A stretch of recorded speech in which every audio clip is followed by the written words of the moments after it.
Oi, Thaís, tudo bem? Sobre o que a gente vai falar hoje? Oi, Paulo, tudo bem com você?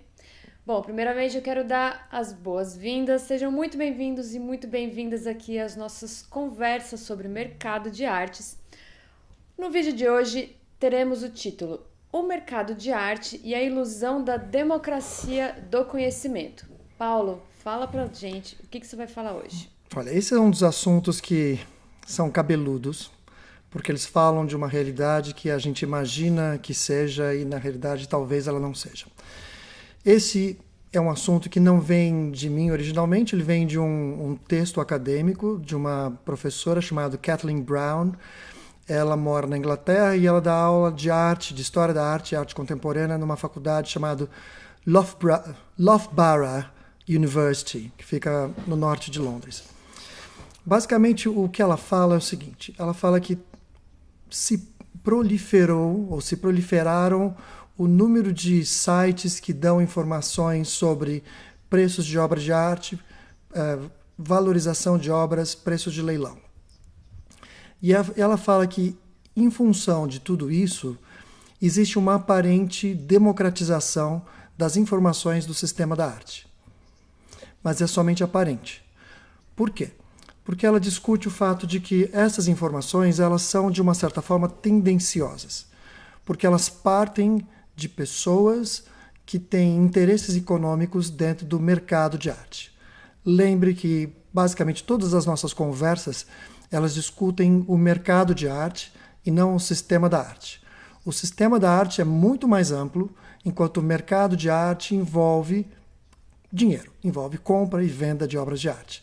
E aí a gente está falando de vários players ou vários agentes nesse mercado de arte, que são negociantes, galeristas e leiloeiros. Tá? Então, basicamente, ela fala esse é o tema do paper dela, do trabalho que ela falou. Então vamos discutir um pouco isso. O fato é o seguinte: quanto mais uma pessoa ganha notoriedade dentro do mercado de arte, eu digo o seguinte, um crítico, um galerista, quanto mais essa pessoa fala sobre arte, mais as pessoas vão ouvir ela.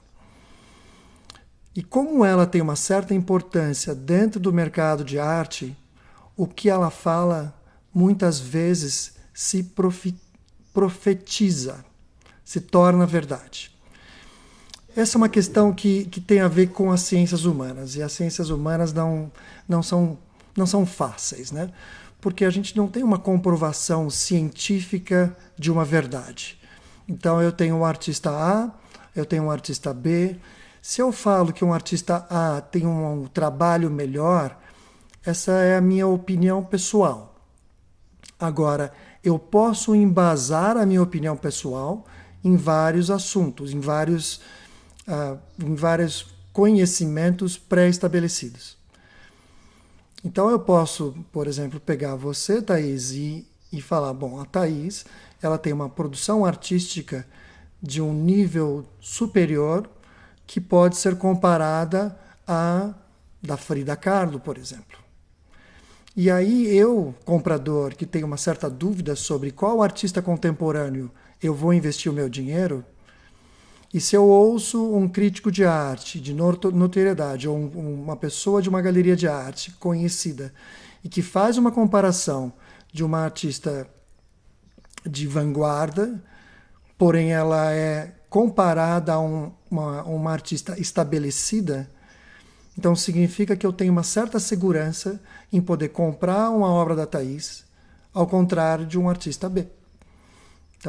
Então essas são as ferramentas que se usam no mercado de arte e que a gente vai falar um pouco disso. Bom, existem vários sites hoje que você pode entrar, muitos deles são gratuitos. Por exemplo, Arttagic. Lembra que isso é muito comum na Europa e nos Estados Unidos. No Brasil existem poucos sites que falam isso, quase nenhum. O Artref é um dos poucos sites que fala.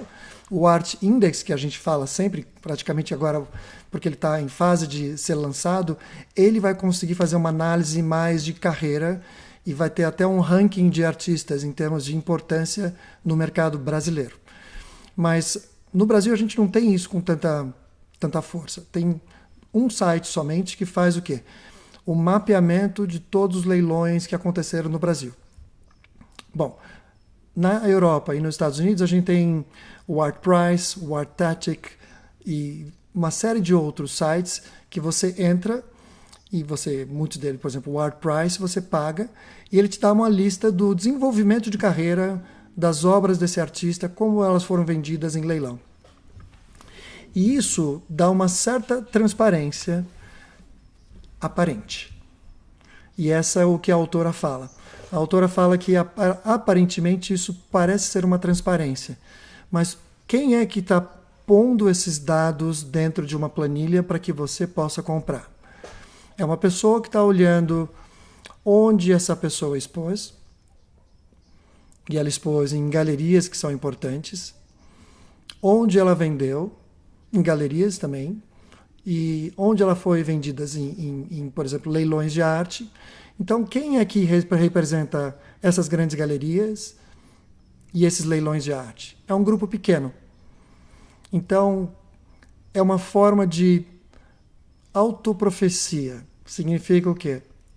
Que quando um galerista fala que a Thaís é uma artista que ela é muito boa e se compara à Frida Kahlo, as pessoas vão acreditar, porque afinal de contas é uma pessoa estabelecida. E o que ela fala se torna verdade. E como a gente está falando de ciências humanas, a verdade e a não verdade é uma linha muito tênue. Eu não sei o que é bom e o que não é bom, principalmente na arte contemporânea. A gente já falou isso várias vezes no passado, que diferentemente do período clássico, neoclássico, onde a capacidade do artesão era importante, a qualidade do traço, a proximidade com a realidade era muito importante, hoje nada disso é importante. Então, quem diz que um artista A é boa e um artista B não é, são essas autoridades. E quem estabelece isso é um ciclo de pessoas. Isso é muito interessante, então, né? Tem duas. Super. Então tem duas coisas que eu captei, então. Primeiro é que essa questão de construção de autoridade dentro do mercado de artes, ele se aproxima o conceito de construção de autoridade que o marketing propõe, por exemplo, né?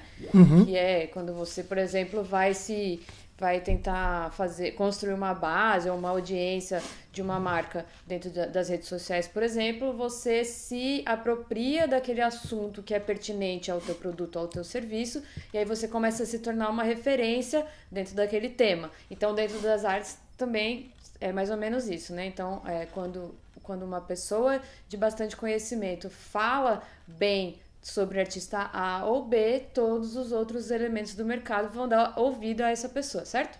Isso mesmo. Agora, você pode falar assim, puxa, Tá. Isso acontece com as artes? Não. Isso acontece com as ciências humanas em geral, com as ciências sociais em geral. E a gente, em todos os outros setores. Então, não é um privilégio do sistema da arte, do mercado de arte fazer isso. Inclusive, dentro dessa tese, ela fala sobre uma filósofa chamada Miranda Fricker.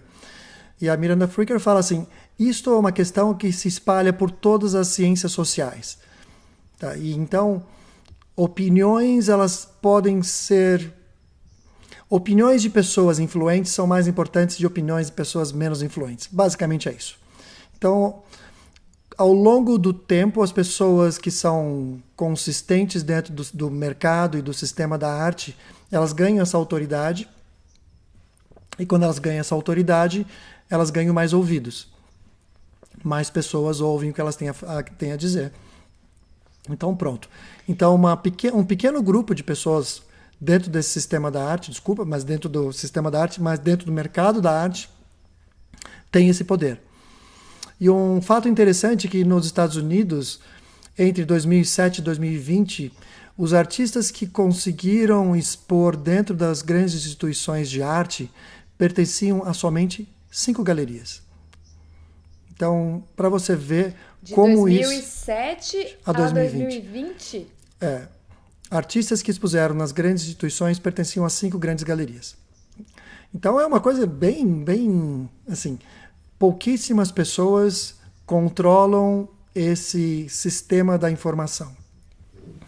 Ou seja, provavelmente, de uma certa forma, essas pessoas que são influentes dentro do mercado se valem dessa autoridade que eles têm para apresentar os dados de acordo com os seus próprios interesses?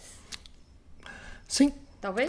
Assim como, para não dizer que o mercado da arte é extremamente corrupto, não, é assim como qualquer outra ciência social, as pessoas terminam fazendo coisa em relação aos próprios interesses ou interesses de um pequeno grupo. O nome desse paper não é exatamente o que a gente está chamando, mas ele fala sobre a autoridade epistêmica, que é uma palavra complexa, e o cânone da arte ocidental. Eu achei importante falar isso porque o que significa autoridade epistêmica? A autoridade epistêmica é uma autoridade credível, onde as pessoas são aceitas pela competência e pela confiabilidade. Então você pega a Sotheby's, a Phillips, a Bonhams, que são grandes casas de leilões.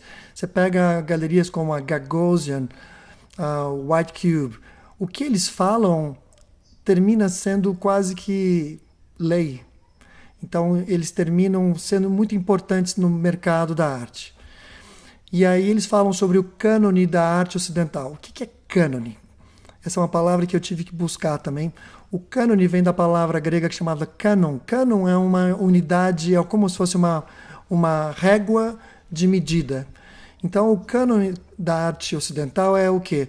É um grupo de pessoas dizendo o seguinte: qual é o caminho da arte, qual é o correto da arte dentro dos interesses desse pequeno sistema. Aí você fala assim, puxa, então não é qualquer arte que vai fazer sucesso? Verdade, não é qualquer arte que vai fazer sucesso. E eu tenho um caso que ela fala muito. Nesse caso, ela fala do caso de uma artista chamada Cecily Brown. A Cecily Brown é uma artista inglesa. Ela produz algo entre o abstrato, mais para o abstrato. E ela é uma das artistas da Gagosian Gallery, a Gagosian é uma das principais galerias do mundo, que tem basicamente nos grandes centros, desde Nova York, Los Angeles. Acho que originalmente ele começou em Los Angeles, vendendo pôsteres, inclusive, mas tem em Londres, enfim, tem uma Gagosian nos grandes centros. E a Cecily Brown, ela fala sobre o evento que houve quando teve a Covid, o lockdown. Eles fizeram o que se chamava dos online viewing rooms. O que é um online viewing room? Basicamente, quando você não podia mais expor, você criou pequenas galerias online. Hoje ainda existem essas online viewing rooms, que são o quê? Basicamente uma grande página com vídeos, com entrevistas, mostrando fotos. E nessa online viewing room da Cecily Brown, e deixa eu fazer uma parte aqui sobre quem é a Cecily Brown. A Cecily Brown foi uma das artistas que teve a venda de obras mais caras na contemporaneidade. A gente só não soube tanto da Cecily Brown que a coitada calhou de ter esse quadro vendido no mesmo leilão onde o Banksy triturou o quadro dele. Então, o que aconteceu? Você já contou essa história. Eu só não o que aconteceu? Infelizmente, ela não saiu na mídia porque o Banksy roubou a mídia por conta daquele quadro que foi triturado. Mas foi naquele leilão que ela teve a obra vendida pelo preço mais elevado. Mas como ela chegou a ter uma obra vendida a um preço tão elevado? Isso vem de uma construção que a Gagosian fez desde que começou a fazer os online viewing rooms. Basicamente, o que eles fizeram? Eles fizeram uma estratégia que era o seguinte. A estratégia era assim, comparar a artista com os grandes, a palavra cânones, com grandes artistas do passado. Então, eles imagina como eu acabei de fazer com você, eu vou comparar você com um grande cânone do passado. O cânone, voltando, é a norma de sucesso. E a norma de sucesso diz que a Frida Kahlo é uma artista de alto valor econômico para se comprar uma obra. Quem dera a Frida soubesse disso no tempo. Ela já teve sucesso em vida, mas hoje ainda mais ela cresceu. Antes a Frida era a mulher do Rivera, do Diego Rivera. Hoje o Diego Rivera é o marido, o ex-marido da Frida Kahlo. As coisas mudaram com o tempo. Mas a comparação... O jogo virou, não é mesmo? Exatamente. Mas a questão é, eles compararam a Cecily Brown com os grandes artistas do passado, desde Mondrian, Picasso. E então fizeram o quê? Pegaram uma artista que era de vanguarda e que poderia dar uma certa insegurança para quem está investindo e compararam com artistas muito importantes da história. Ou seja, deram segurança a um comprador para que ele tivesse certeza de que essa artista ela tinha qualidade museológica. Muito importantes e muito valiosos, né? Exatamente. E em falando de qualidades museológicas, eles também, dentro dessa online viewing room, falaram como ela tinha, eu até anotei aqui, a Cecily Brown já tinha obras no Whitney Museum, na Robo Collections, no The Broad Collections, no Albright Knox Art Gallery, na Tate. Então, quer dizer, são galerias e museus muito importantes onde eles tinham comprado obras da Cecily Brown.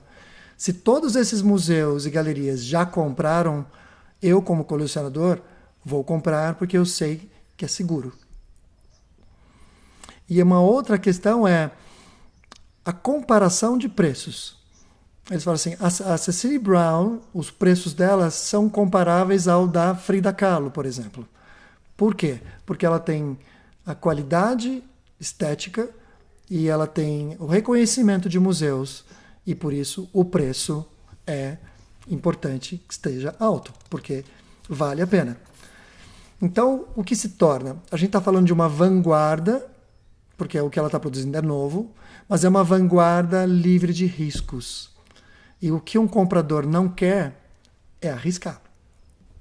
Então, você percebe como essa construção de imagem de uma galeria ela é feita com cuidado.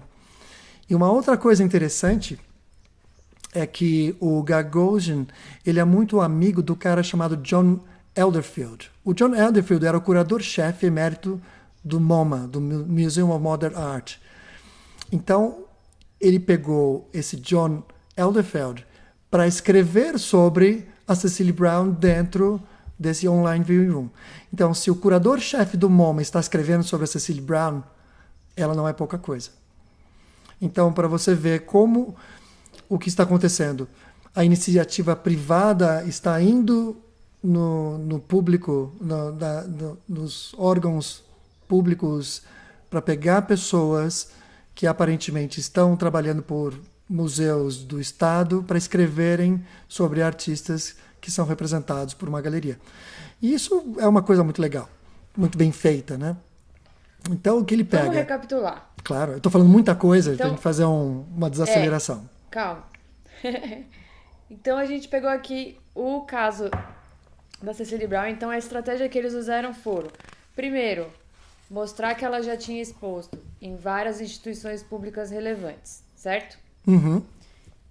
Depois, compararam o trabalho dela ao trabalho de artistas super relevantes, tipo os Picasso, cânones da Degas, arte, sim, as referências da arte. Então, ou quer dizer, colocar a régua lá em cima. Exatamente. Aliás, cânon depois... significa régua em grego.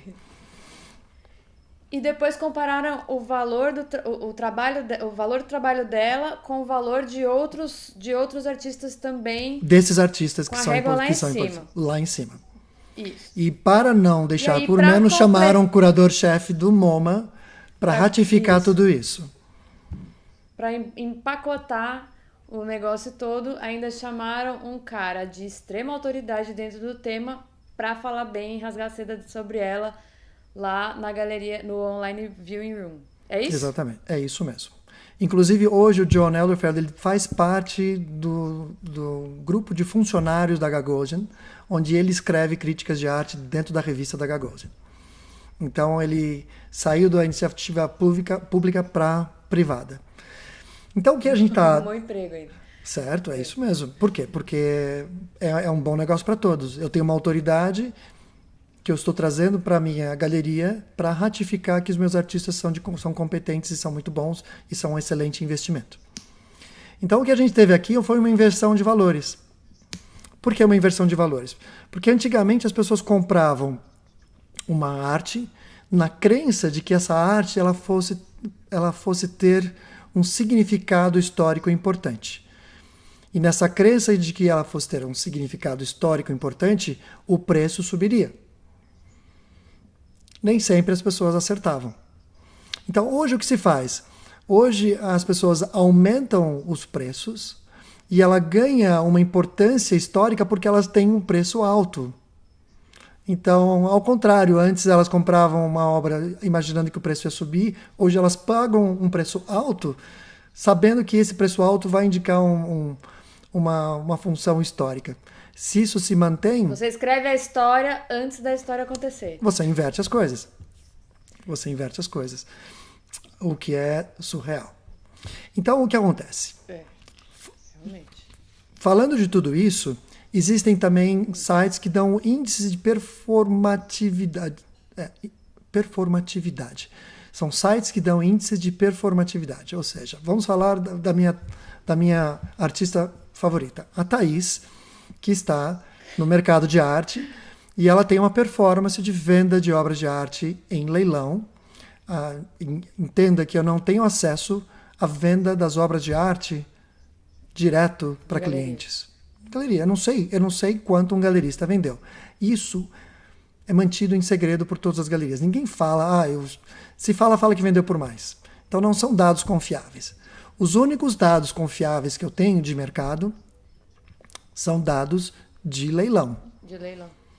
Nos Estados Unidos e na Europa é mais comum os artistas de ponta entrarem em leilão. No Brasil, a maior parte dos artistas que vão para leilão são de mercado secundário ou são artistas mortos. Então, são artistas mais antigos. Bom, só para você ter uma ideia, as vendas feitas por casas de leilão, elas representam mais ou menos 42% do mercado de arte.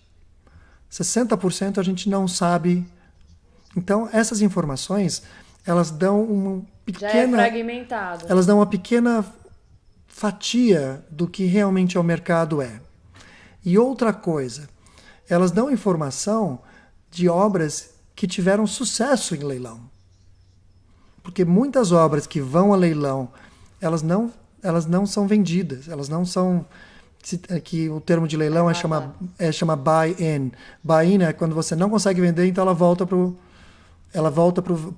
proprietário original. E tem várias funções. Uma é que, assim, quando uma obra vai para leilão, eu não quero divergir do assunto central, mas só para entender, eu quando vou pôr uma obra minha, eu sou um colecionador, eu vou pôr uma obra minha em leilão. E aí eu falo para o leiloeiro, olha, leiloeiro, essa obra ela só pode sair, eu só vendo essa obra se ela conseguir acima de 100 mil reais. Se for abaixo de 100 mil reais, eu não vou vender essa obra. Ok? Ok. Ninguém sabe disso. Isso aqui é um acordo meu com o leiloeiro. Então começa leilão. 10, 20, 30, 40, 50, 60, 70, quem dá mais? 80, quem dá mais? Dou-lhe uma, dou-lhe duas, dou-lhe três. Vendido para o cavalheiro ali na mesa 3. Vendido nada, porque na hora de pegar ele fala, sinto muito, esse tinha um preço de reserva, esse teve um preço de reserva e esse preço você não atingiu, então você não vai poder ficar com essa obra de arte. Volta para o comprador. E aí não entra nas estatísticas de compra e venda. A única coisa que entra nas estatísticas são as compras e vendas que aconteceram realmente. Então eu não tenho um mercado... Eu não tenho informação nítida do que está acontecendo. Eu tenho só um pequeno viés, que é o viés das obras que tiveram sucesso. Então você não pode usar esses índices para definir preço com toda certeza. E aí acontecem muitas questões. Por exemplo, quem fez isso muito bem tiveram dois estudiosos do mercado de arte, chamado May, que era um chinês, e Moses, acho que é um inglês. Tanto é que eles criaram um índice de mercado de arte chamado May e Moses. E esse índice de obra de arte chamado May e Moses foi eles fizeram um registro de todas as obras de arte que foram compradas desde 1925 até 2004. E esse registro foi o seguinte: obras que entraram no mercado, foram vendidas e depois voltaram para o mercado de novo, porque, por exemplo, em 1925 eu comprei um quadro X. Aí eu morri. E aí o meu espólio pôs esse quadro à venda de novo. Aí esse quadro voltou para o mercado, só que ele voltou para o mercado com o preço de 5 vezes o comprado em 1925. O May Moses fez isso, então ele faz uma análise recorrente de obras que voltaram para o mercado secundário. Aliás, quem comprou esse sistema de avaliação foi a Sotheby's. A Sotheby's comprou o May Moses e hoje você pode ter acesso ao May Moses se você pagar para a Sotheby's esse serviço. E aí a Sotheby's te dá um mapeamento de um Cézanne que foi vendido, quanto o Cézanne foi crescendo ao longo do tempo, para você, quando for comprar um Cézanne que vai voltar a leilão, você sabe qual é o preço mínimo que ele vai valer por conta disso. Esse tipo de informação não é uma informação que está aqui aberta ao público na transparência. Isso não o May Moses, porque a Sotheby's comprou, mas existem outros. O Art Price te dá isso também, mas o May Moses te dá recorrentes. O Art Price, se você fizer a assinatura do Art Price, ele te dá um crescimento de como esse artista se valorizou ao longo do tempo, ou se desvalorizou também. Mas, de novo, ele pega uma pequena fatia, e isso não é claro o suficiente. Ele pega uma pequena fatia de informações fornecidas por galerias de arte e por leilões. A gente não sabe o que aconteceu em outros, nas vendas privadas. É uma fatia muito pequena. Já existe uma curadoria do que vai ser exposto para o público. É isso mesmo. Existe uma curadoria do que vai ser exposto. Inclusive, o que um galerista vai colocar no mercado, o que ele vai construir, como ele vai construir a marca, é baseada nos gostos pessoais dele, ou nos gostos pessoais de um curador que trabalhe para ele. E isso termina perpetuando um sistema da arte que elimina muita gente que é extremamente talentosa, mas não tem um produto, não tem uma obra que se qualifica para ser vendido em galeria ou leilão. Então é por isso que esse estudo questiona se é democrático o sistema. Exato, não é democrático, porque eu posso ter um produto completamente fora dessa linha, que é o que se mais vende em leilão. Né? O que se mais vende em leilão é pintura, quadros para pôr na parede. Esculturas tem menos, bem menos.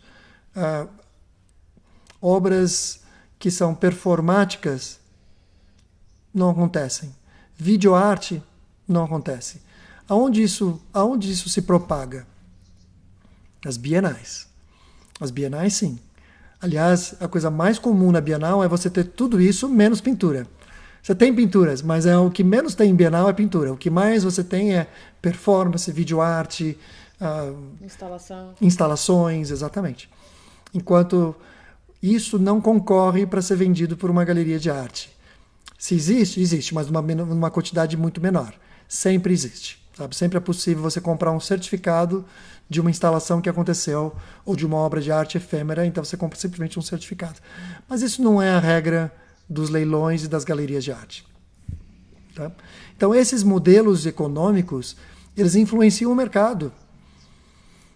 E se eles influenciam o mercado, influenciam até as pessoas que por exemplo, eu sou muito cético com relação a todos esses modelos econômicos, mas eu mesmo sou influenciado por isso.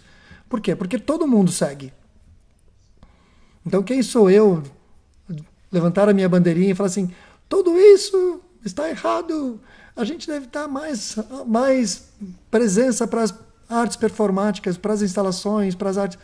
Não, porque, no fundo, o que gira essa economia é o dinheiro, e o dinheiro está no mercado de arte, e é sobre esse assunto que a gente está falando. Tá? O sistema da arte é outro. Então você tem realidade, então, né? Sim, sim. O sistema da arte é outro. Eu acho que tem pessoas que estão nos museus, estão realmente dedicadas a abrir a arte para diferentes leques. Mas eu estou falando de mercado, estou falando de outro assunto, né? É muito interessante esse assunto, porque depois a gente vai fazer uma análise disso, falar assim, bom, sabendo tudo isso, o que um artista deve fazer, né? Acho que toda vez que a gente faz esses vídeos e podcasts, eles soam como se fosse uma martelada na carreira de qualquer artista, né? E o fato é que... Mas Não, pode falar. eu ia perguntar, assim, você acha que aqui no Brasil essa rodinha roda bem direitinho desse jeito também? Tipo, meio que meio que são sempre os mesmos artistas que estão expondo nas principais instituições, que são sempre os mesmos artistas que são comentados pelas pessoas que escrevem sobre arte. Será que essa realidade é a nossa aqui também? Eu poderia dizer o que eu acho, mas eu não vou falar isso. Eu vou falar o que eu estou fazendo e que você está fazendo também. Eu não sei se você fez essa pergunta a propósito, mas a gente está fazendo uma segunda fase.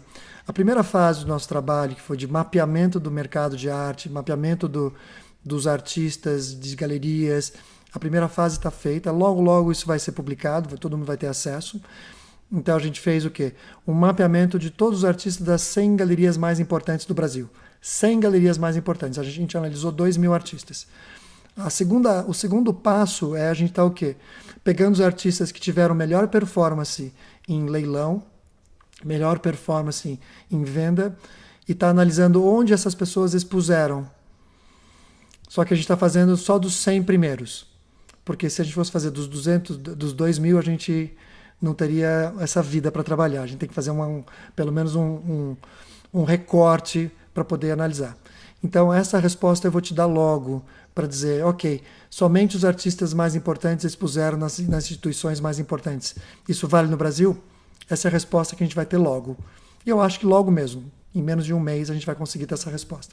Aí, nesse próximo vídeo que a gente fizer, logo depois do estudo estar pronto, a gente fala eu te respondo isso, mas não no que eu acho, mas com a minha certeza.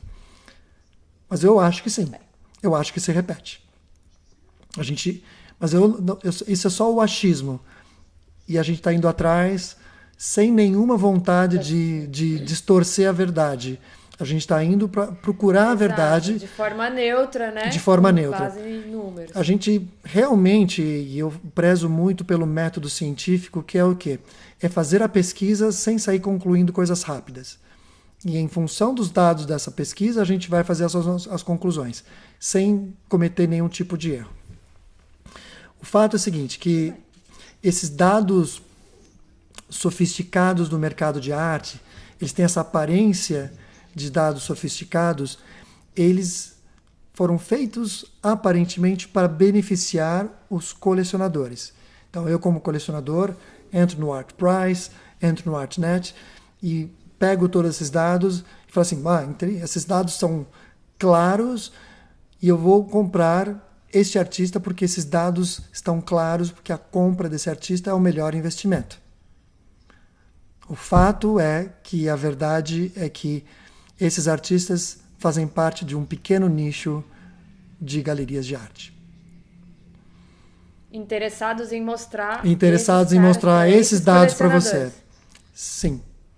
Sim.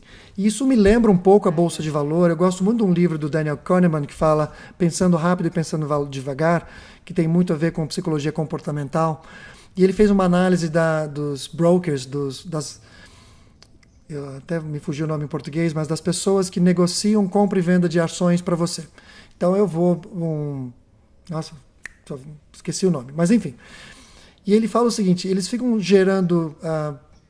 previsões de quais ações vão render mais e quais ações vão vender menos e ficam dando esses relatórios para os compradores.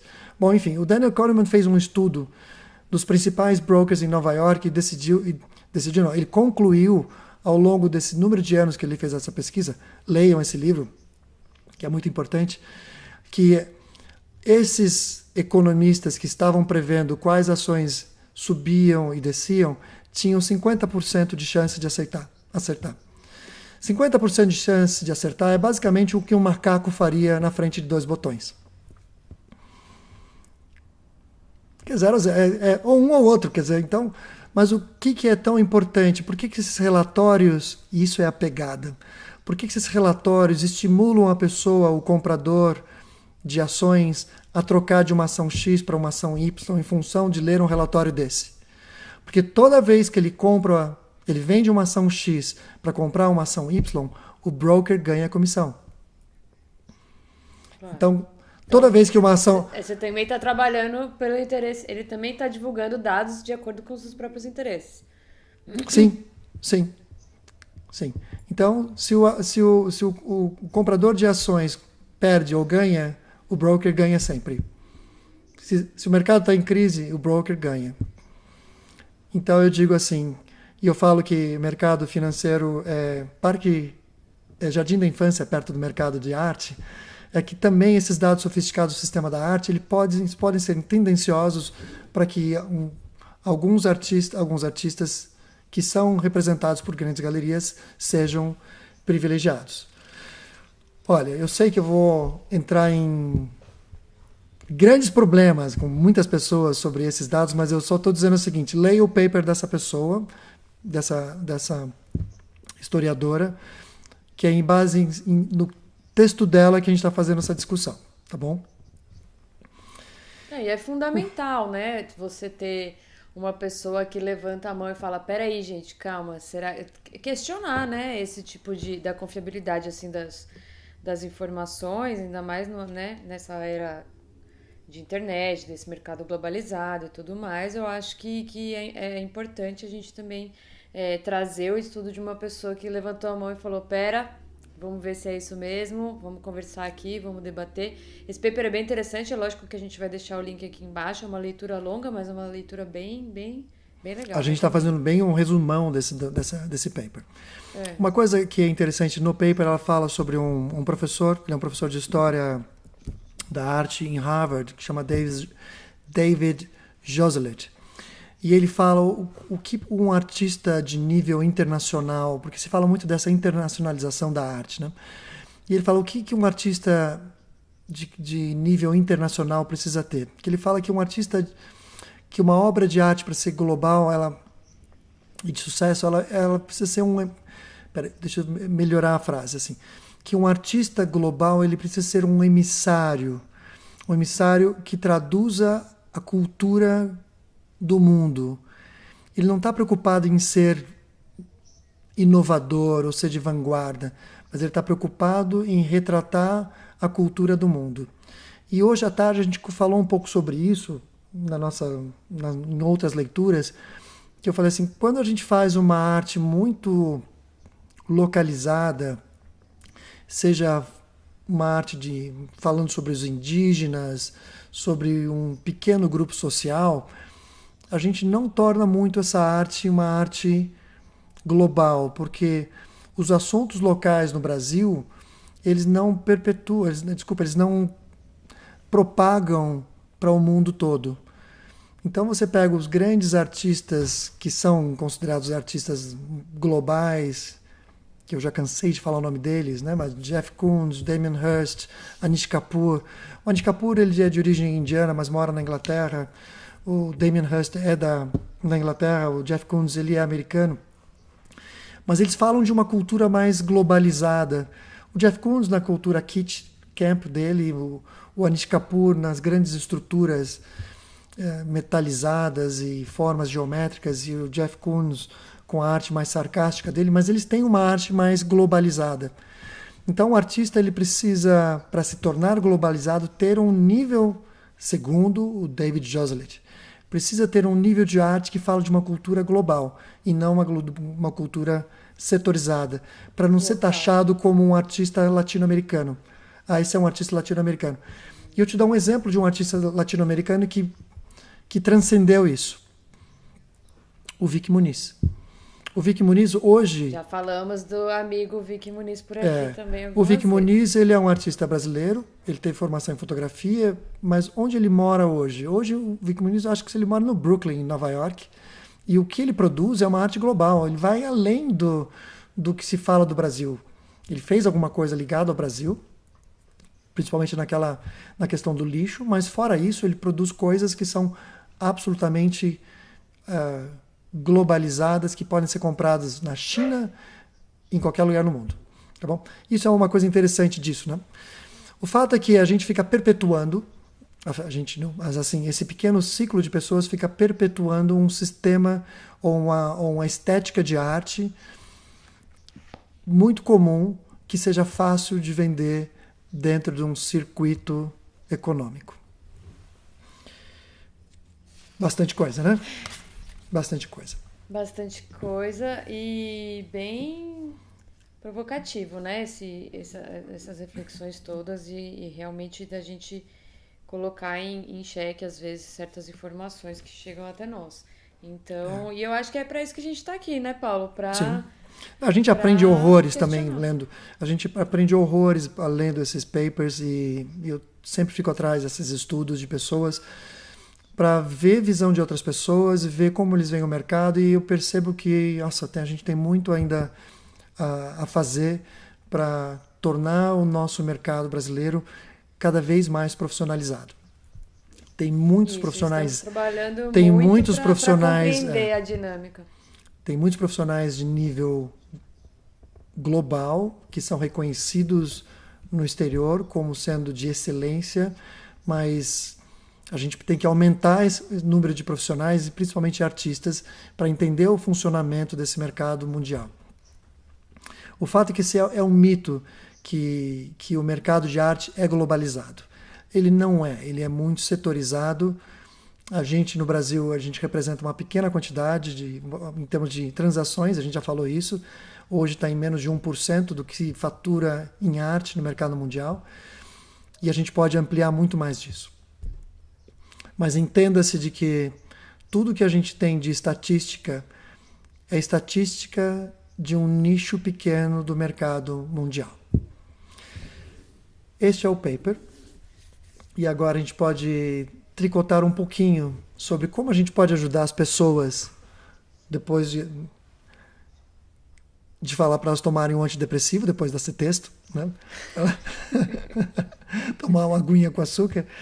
Mas assim, o que eu posso dizer é o seguinte: quando um artista está planejando, e entenda muito bem que a gente já teve essa conversa na sua mentoria, que eu te fiz uma pergunta, eu falei assim, o que você quer, né? Então, partindo do ponto de vista que um artista brasileiro quer ter projeção internacional, algumas coisas precisam ser feitas. Tá?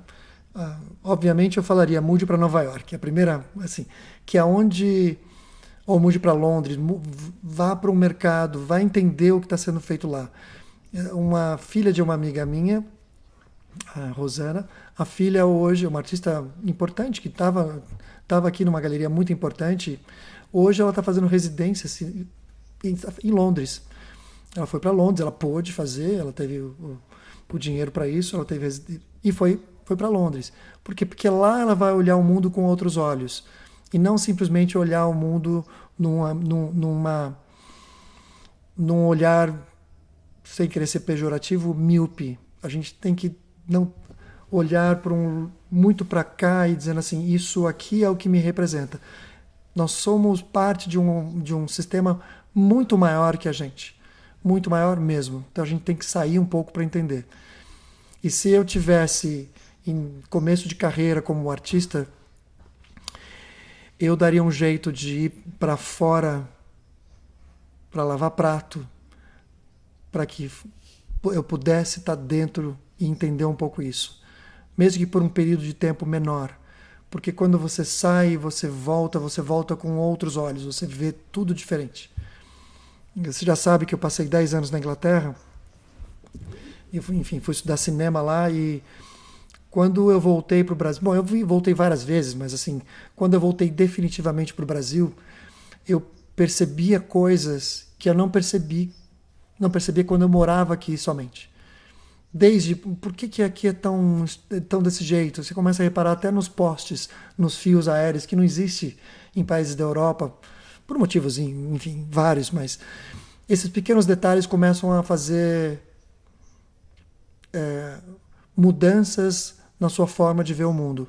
E quando um artista faz uma residência fora do país, ele vai voltar com o mundo assim, não, você acha que... Fala assim, eu não preciso somente produzir isso, eu não preciso olhar somente isso, mas eu vou olhar isto com um olhar diferente, com o olhar de uma pessoa que esteve fora. E quando ele faz isso, as pessoas que estão fora vão entrar em sinergia com essa produção artística. E aí sim a gente começa a ter uma produção artística de nível internacional. Essa é uma das dicas que eu poderia dar. Ter uma produção que comunica com diferentes culturas e não só uma arte que comunica aqui na regionalidade, certo? Sim, fazer parte dessa... Tentar realmente deixar de ser um mito e ver o mundo como se fosse uma grande aldeia onde a gente faz parte. Isso é uma coisa, é um tiro à distância que talvez muita gente não esteja pronto para isso. E depende muito do estado, em que situação da vida a gente está para fazer isso ou não.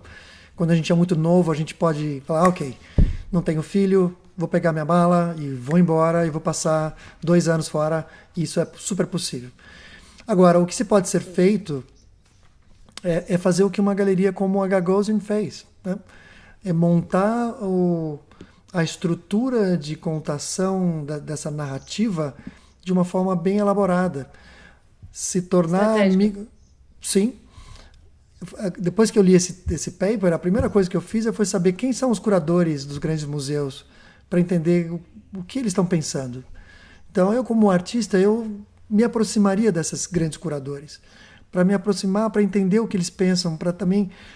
E eu falei isso para você hoje, né, Thaís? Eu falei, Thaís, você pode, de repente, parar de produzir pássaros e retratos de indígenas e produzir coisas completamente diferentes, talvez mais ligadas a uma mensagem global. Mas por trás disso é a Thaís. É você que está produzindo. Então você não precisa ficar presa a nada. É a pessoa por trás da sua produção artística, é você. Se você está produzindo X ou Y, você não está se prostituindo a um mercado. Não, você está se abrindo os seus olhos para outras possibilidades. Então, como você trabalha como designer também, são diferentes clientes e, no fundo, é a Thaís que está produzindo o design. Não é o cliente que está produzindo o design. Né? Então, é uma forma de você... Sim. Produzir, uma mudança de perspectiva, né? Mudança de perspectiva. E parar de se vitimizar. A gente fala sempre isso, parar de se vitimizar. Vamos atrás de pessoas que possam ajudar a gente, que possam fazer uma narrativa do nosso trabalho. Vamos olhar quais são os museus que podem olhar para o nosso trabalho. Porque nem sempre uma galeria vai nos contratar. Mas a gente já pode preparar o alicerce para que quando alguém olhar para a gente... vai olhar para um artista profissional. Porque, no fundo, o que essas galerias estão... O que essas galerias estão fazendo? Também, né? Sim, sim. O que essas galerias estão fazendo em nome do artista? Elas estão dando segurança de que o investimento é certeiro. É isso. Então, o artista, na produção artística, ele tem que dar segurança de que o que ele está produzindo é sólido. E essa solidez, ela tem que ser feita no dia a dia. É isso. É uma longa caminhada, e como falava o Confúcio, uma longa caminhada se começa com um primeiro passo. E tem que ser dado. Inclusive quem gosta desse tema, né, da arte global, quem tem essa expectativa de ter uma carreira internacional, inclusive, é importante visitar, né, esses viewing rooms, dar uma olhada, entrar no site da Gagosian, entrar no site da Sotheby's, ver o que se produz atualmente, né, quem são os artistas influentes no mundo hoje, enfim. A gente para questionar o sistema, mas é importante a gente conhecer o sistema, né? Sim. E outra coisa, a gente só pode brigar com o sistema se a gente já esteve nele. A gente não vai saber como é o sistema se você não esteve dentro dele. Você pode criticar, mas se você nunca fez parte, você nem faz parte do sistema de arte. Então, entre nele. Agora, Outra coisa, prepare o seu trabalho para ter um nível internacional. Mesmo que você não chegue a vender internacionalmente, você vai ter um nível nacional de excelência. Então, o que eu acho que um artista tem que buscar? Independente de qualquer coisa, a excelência.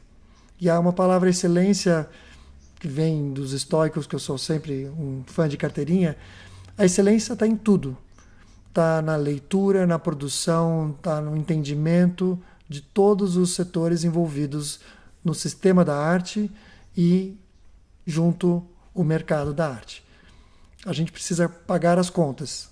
E para pagar as contas, a gente tem que vender. E para vender, a gente tem que fazer parte do sistema do mercado de arte. Quanto melhor a gente vai fazer isso, mais a gente valoriza. Agora, tem mercados que pagam melhor e tem mercados que não. Então, a internacionalização do seu trabalho vai facilitar a você vender para mercados grandes no Brasil, como o de São Paulo. E eu digo, por exemplo, Thaís, você pode vender as suas obras onde você está na Bahia, mas vender em São Paulo, você consegue preços mais altos. Assim como você vai conseguir preços mais altos ainda se vender em Nova York. As pessoas estão acostumadas a pagar melhor. E o mercado americano, ou nova-iorquino, ou o mercado europeu, ele é muito mais robusto do que o mercado brasileiro. Não estou dizendo que o mercado não exista no Brasil, mas ele é muito mais robusto lá fora. Os números falam isso. Olha, se hoje eu não quebrei alguns pratos, quando eu vou quebrar, né? Bom, eu acho que é isso. Muito bem. Você ficou com alguma dúvida? Eu acho que a gente tocou nos assuntos doídos em cima de um paper que era... A primeira vez que eu li esse paper, eu achei que ela estava sendo até muito agressiva. Mas depois que eu fui lendo e relendo, eu acho que esse é um paper que eu li 4 vezes para poder chegar onde a gente chegou aqui. E eu falo assim, não, eu acho que tudo que ela falou procede. Talvez o linguajar tenha sido um pouco extremo, mas os dados ajudam a confirmar. Mas vamos seguindo com as nossas conversas e a gente vai concluindo isso. Tá bom? Paulo, muito obrigada pelo convite para estar aqui com você mais uma vez. Muito obrigado a você. Agradecer também.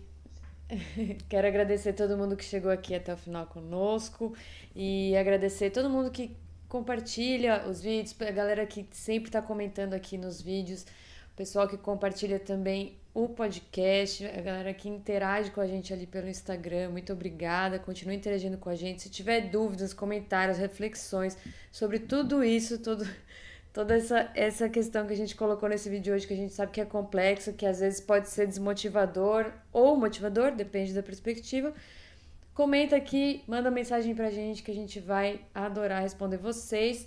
Então fica com a gente aqui pelos nossos canais, se inscreva no canal do YouTube e nos vemos no próximo vídeo. Certo? Muito obrigado e até a próxima.